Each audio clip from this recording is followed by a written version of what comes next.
Hey YouTube world. It's pretty early in the morning. It's like 4:30 in the morning.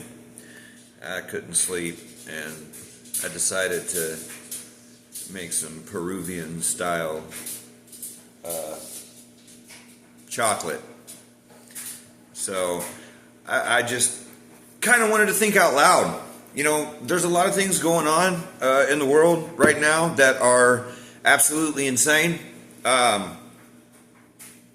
You can't go onto Facebook or YouTube without hearing about crap to do with the Trump regime. And funny thing about that, I'm literally immigrating a fiance here during the Trump regime. So that kind of hits home for me personally. But as my coffee is back here brewing, I have a bridge to sell you on something else that is really not talked about and it's overlooked. And I know this might seem random, but I just wanted to bring up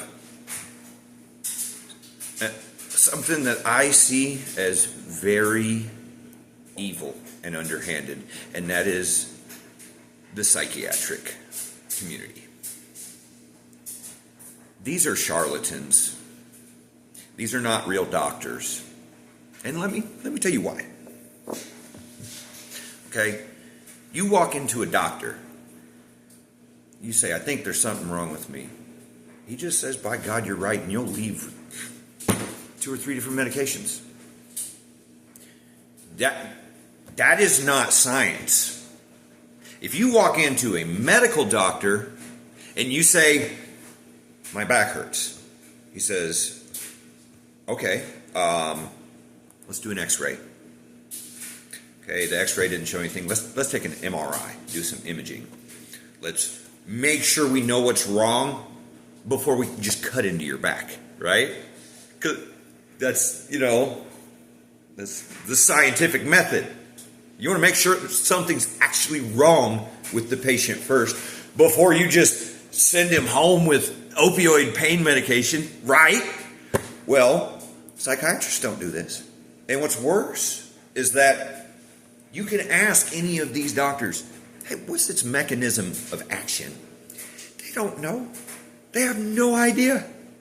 Like, I've tried this with many psychiatrists. I would, look up the medication that they were trying to prescribe me, and I would try to test them, see if they knew. I've never, not once, had a doctor that was just able to tell me from memory, oh, well, it inhibits monoamine oxidase.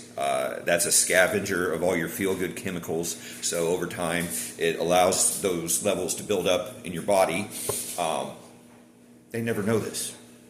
They've got countless people on these medications, right?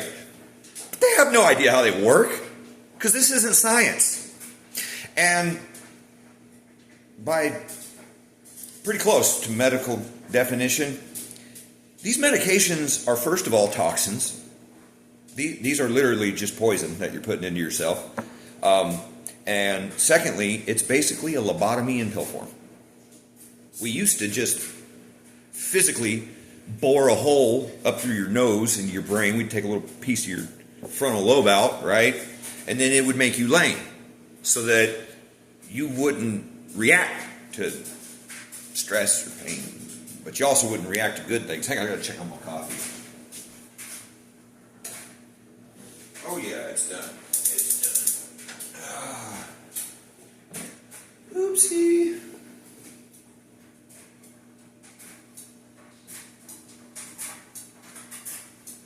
Sorry about that.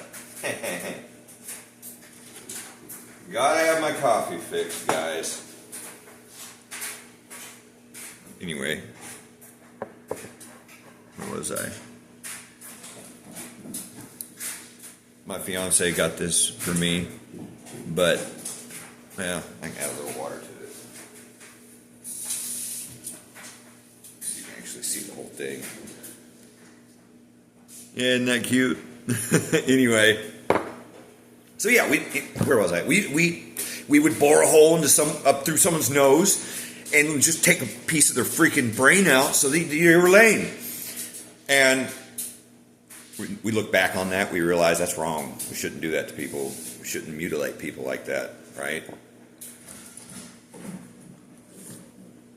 Freaking cats. They got the morning zoomies. Anyway, these pills are no different. You take these medications, and you can't see what they're doing to you. You can't see that they are literally, over time, changing the physiology of your neural networks, permanently altering you, permanently mutilating you from the inside. And people get caught up in this cycle of, they start taking it, right? And they're like, man, this isn't working. This didn't fix my sadness, right? And then they stop taking it and they go through withdrawals, right? And they're like, oh crap, I guess I just didn't realize it was working. And then doctors say this to people too. And it's idiotic. It's moronic. What a doctor should say, you're right, it wasn't working. You're going to feel like crap for a while because you're going through withdrawals and you've altered your brain chemistry and your physiology. And it might take a little while for your body to repair itself and go back to normal because, again, these are toxins.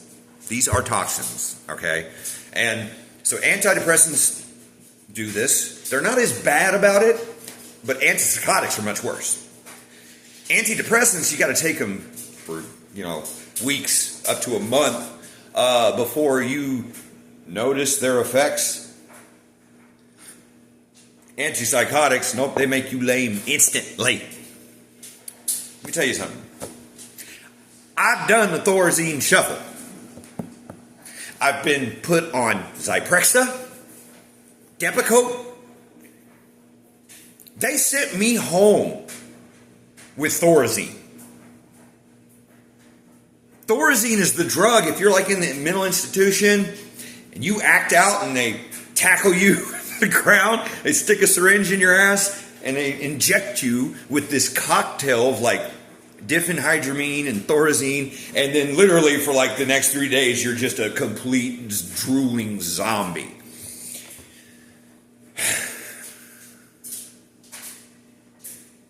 The studies on these medications, these psychiatrists, if you ask them, hey, can you tell me about some of the studies on these? I just want to know how efficient they are at actually addressing problems like this. They can't quote you what the studies found. They don't know. But I can. So, in the case of antidepressants, okay, in human studies, they've been found to be no more efficient for helping with depression than a water pill.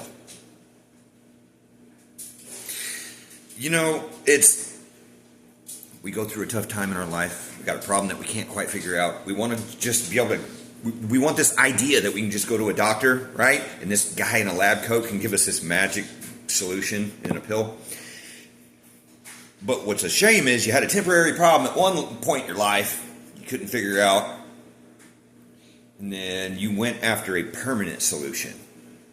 And the reason I say permanent solution is because if you take this drug for years and years, again, you're changing the physiology of your neural networks and the chemical balance inside your brain, right?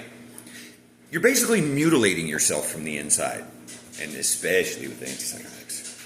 They will change your personality because this isn't natural. Now, I get it. The way that we live today, it isn't natural. We're way overcrowded. We all live way too crammed up close to each other. We're like ants. And it's not natural. But the bridge I wanted to sell you is that the field of psychiatry and these antidepressants and antipsychotics is a big, giant, fucking conspiracy lie. It's all a giant conspiracy. Let me tell you why. There's been several whistleblowers and psychiatrists that have spoke out against people like Eli Lilly and the medications, trying to warn people that, hey, this stuff is just poison. It's a lobotomy in pill form. This is not going to actually fix your problem. It won't, okay? And these people started getting death threats.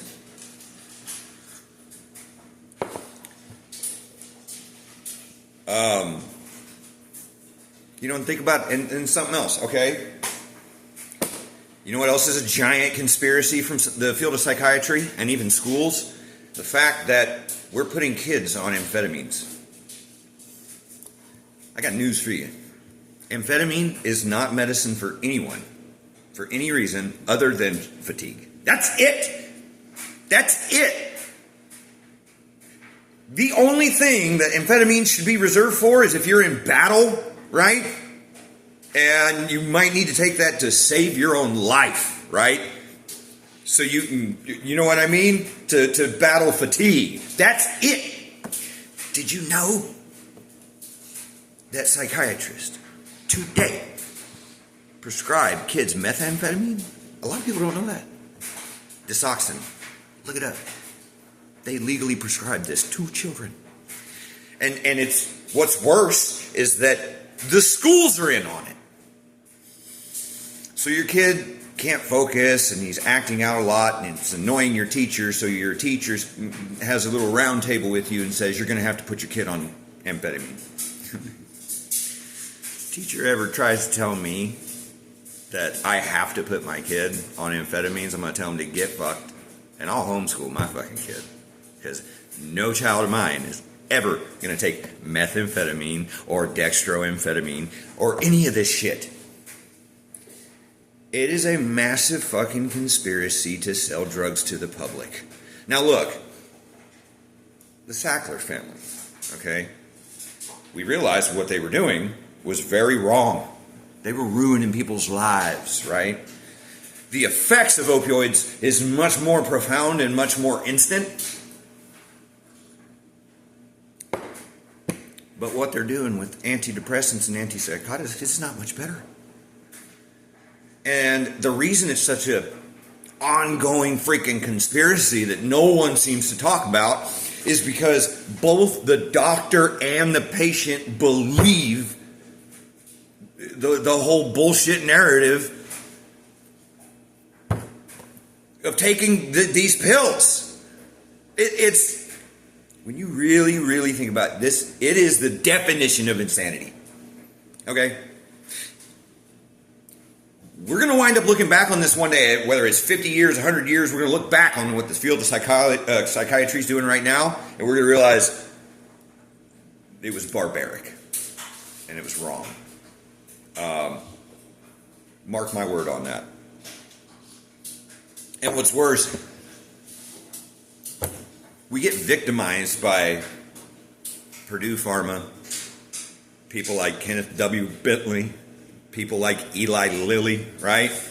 And we can't even sue them. We can't even sue the psychiatrist that did this to you. Now, why is it if you go and you get surgery and this person botches your surgery, you can sue him for medical malpractice?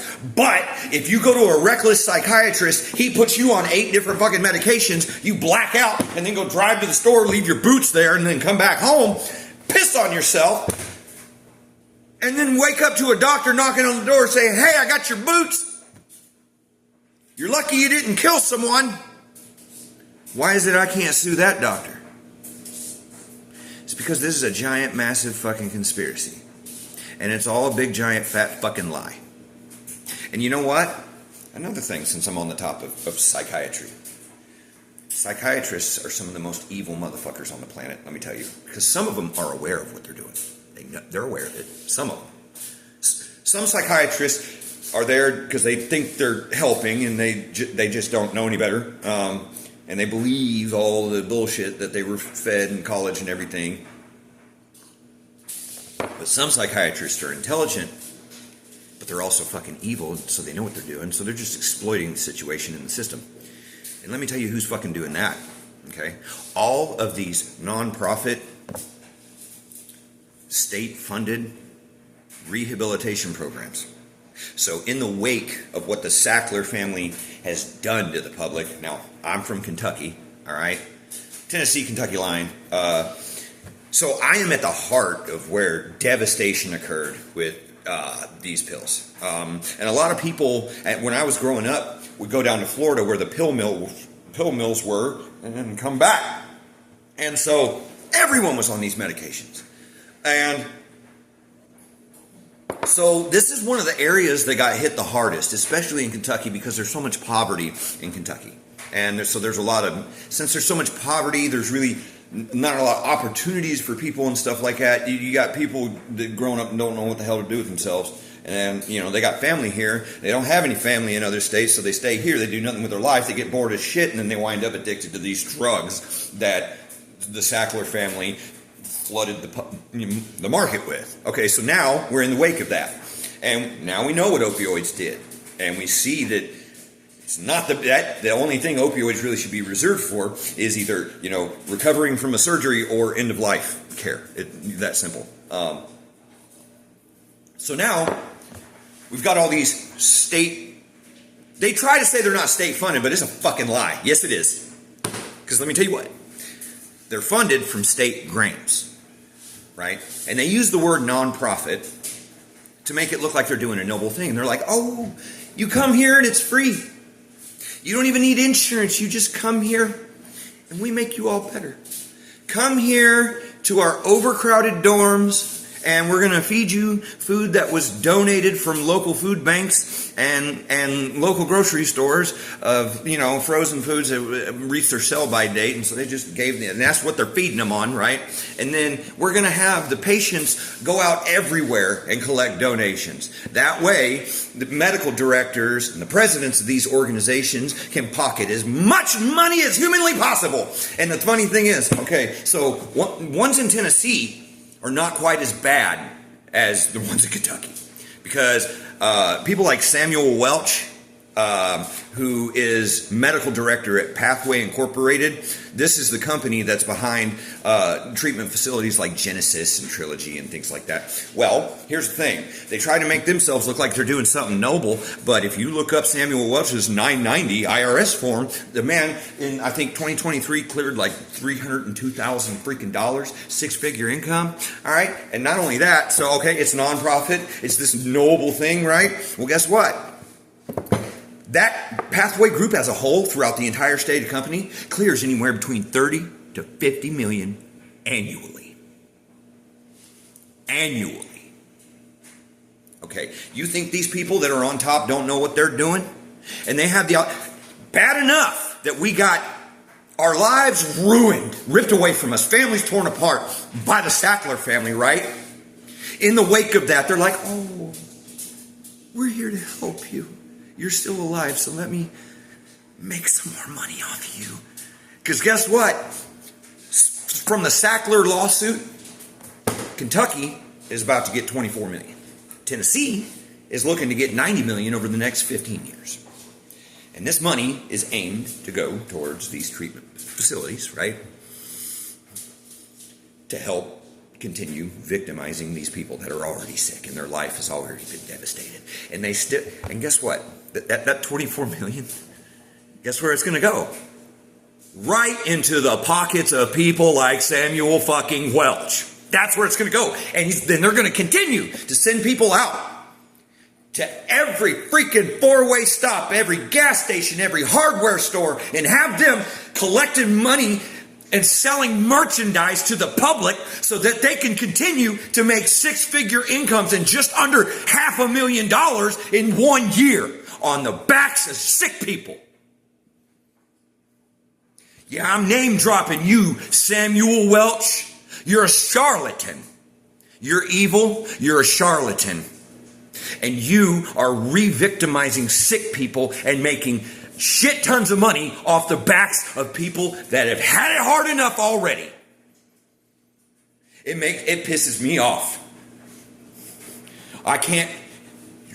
You drive to a four-way stop in Guthrie, Kentucky, and every weekend they got someone standing at each freaking stop sign collecting money, and you see these people, and they just have the look of, my life is completely ruined. They've got tattoos on their face and stuff because they grew up in Kentucky and were devastated by the opioid epidemic. And they got them out there like what little dignity they could have had left. Now you're sending them out there to sell merchandise and collect donations from the public because $300,000, it's not quite enough. 30 to 50 million for Pathway Incorporated annually. They said, I bet we can do better. Let's get it up to 100 million. And that's exactly what they're going to do. I promise you. They are just foaming at the mouth waiting for that Sackler lawsuit money to come in because, oh boy, it's not going to make nothing better. It's just going to make the people on top richer. And they're going to continue taking advantage of these damn people. And it's just the way it is, because the field of psychiatry is nothing but a giant fucking scam. It is a giant fucking conspiracy. Don't drink the fucking Kool-Aid. These people aren't doctors. They're not. Now, some of them actually believe in what they're doing and they want to be there to help, right? Because they just don't know any better. But some of them do know what the fuck they're doing, and they are evil motherfuckers.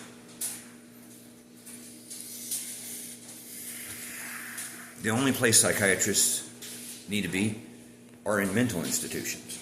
That's it. They should stay the fuck out of everything else. They shouldn't be in treatment facilities. There needs to be medical doctors there. They don't need to be at family practice. They're selling, handing out poison to the public like it's fucking Skittles. They don't belong there. The only fucking place a psychiatrist should be is at hospitals and mental institutions. That's fucking it. If you see them anywhere else, if you see them at treatment facilities, if you see them at a family practice, they're there to just sell you a big fat fucking lie. Promise you. So anyway, that's it. I'm going to finish my coffee. And I hope I gave you some food for thought to a little something to chew on. Wanted to kind of give people a little break from constant politics being shoved down our throat, because, God, man, I can't take much more hearing about damn politics. I mean, trust me, I'm a veteran. I'm a disabled veteran, so I pay attention. I believe in the Constitution and the rule of law, and I don't want to see.